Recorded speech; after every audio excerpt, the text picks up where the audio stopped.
Bon dia, el resum esportiu setmanal de la setmana del 17 al 23 de novembre, on repassem l'actualitat esportiva del municipi. Saluda de nou Àlex Medina.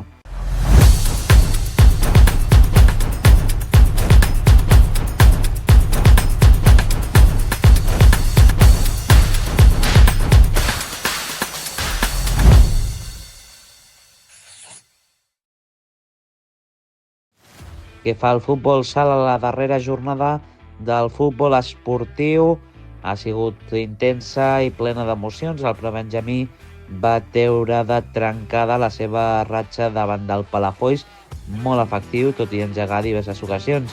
Tant el benjamí taronja com el benjamí blau van oferir un bon futbol, però la falta d'encert de cara de porteria els va impedir sumar punts. El derbi a l'Avi Lloretenc va ser un duel vibrant que el Lloret Esportiu va imposar-se en moments clau. L'Infantil va avançar-se en dues ocasions contra el líder, però no va poder mantenir el marcador, demostrant la seva ambició i creixement. Pel que fa al cadet B, continua imparable amb la nova victòria que reforça la seva confiança, mentre que el cadet A té pendent el seu partit.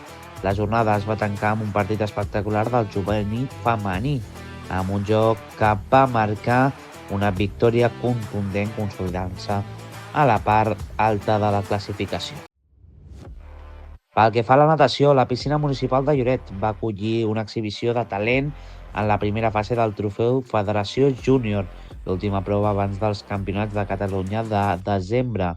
Els nedadors del club van brillar amb 7 nous rècords del club, 6 mínimes per l'autonòmica, deixant clar el seu excel·lent estat de forma. Joel Arredondo va ser la gran estrella, imposant-se als 50 metres lliures, on va batre el rècord del club de 17 anys i l'absolut, els 400 metres estils i els 200 metres estils. Amb un altre rècord en aquesta última prova, Joel Abadzi va destacar en braça amb dues noves marques, mentre que Guillem Pedrero va assignar la segona posició als 400 metres estil.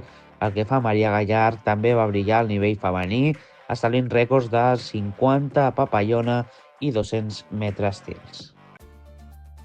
Pel que fa al Club Hoquei Lloret, va protagonitzar un partit d'alta intensitat a la pista del Companyia de Maria, acompanyant un 5-5 en un duel marcat per constants alternatives.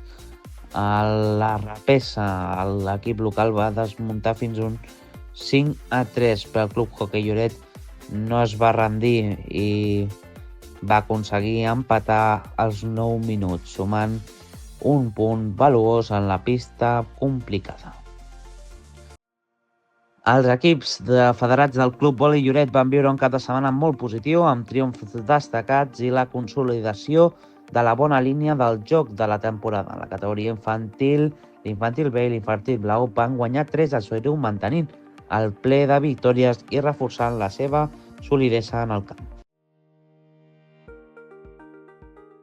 Bàsquet unificat Lloret, el triomf de qualitat va ser aquest cap de setmana del Futbol Club Martirent després d'un inici debutatiu. Els locals van saber ajustar el seu joc i dominar l'últim quart amb aportacions destacades de Lluís Fernández, Alejandro Eseño, Pol Pomés i Edu García. El Club Futbol Lloret va viure un cap de setmana de contrastos. El primer equip va caure davant del Premià amb 4-1 després de la primera part prometedora, però sense la capacitat de resposta a la segona meitat davant d'un rival superior. Per la seva banda, el Joventut Lloret va rescatar el punt final del partit abans de l'Esat, dona un 2-2 amb Nicolás Agustín Bustos i Damián Gonzalo. Els equips del club blanquiblava també van brillar. L'Infantil Sub-14 va protagonitzar una victòria espectacular d'un 13-0 i a l'Avi Sub-12 va guanyar amb contundència un 8-3. El Club Esportiu Judo Lloret brilla a la vila d'Arbúcies i manté la seva ambició. Els equips benjamí i a l'Avi del Club Esportiu Judo Lloret van destacar en el campionat d'Arbúcies amb una actuació marcada per l'esperit competitiu i la determinació en cada combat. Zacaria Ramoni i Inés Dutzats van aconseguir, mentre que Darío Estefan va aconseguir segon i diversos judoques més van pujar al podi, reflectint la bona feina de la base i dels entrenaments del club. Èxit espectacular a l'Acadèmia de Dansa Lira al concurs internacional AVE Bohèmia 2025, celebrat a Praga. Les 11 alumnes entre 9 i 16 anys han aconseguit un resultat extraordinari. 5 medalles d'or, 3 de plata i 4 puntuacions més altes de tot el certamen en ballet clàssic en jazz modern, destacant els ors del trio Miriam Scali, Nicole i Sofia. Millor puntuació absoluta del concurs i els solos de Míriam i Nicole. També hi ha plata del grup de 10 a 12 anys. Pel que fa al karate, una gran actuació dels petits al Campionat de Catalunya de Quius infantil. De 12 participants han aconseguit 7 podis, 3 ors, 2 plates i 2 bronzes. Or per Naira, Victòria i Melanie, plata per Adam i Firdaus i bronze per Maria i Zaira. També gran feina de Mariana, Janat, Lucas, Abdul i Ian, que tot i no pujar al podi van demostrar una actitud i comportament exemplars. Lloret de Mar va viure una nova edició dels Correus de l'Àrbia emocionant i disputada, amb Pau Marçà del Govic Factory alçant-se amb una victòria absoluta. Àngel Duran del Serrano Racing Team de Planes va ser segon, mentre que Pau Kempers del Bike Girona va completar el podi. A la categoria local, José León de l'equip Bicigrino va impulsar un grup molt competitiu, demostrant la qualitat del talent de la zona. L'edició va incloure la novetat espectacular de la zona del tornado a l'arribada, afegint un toc inesperat als últims metres.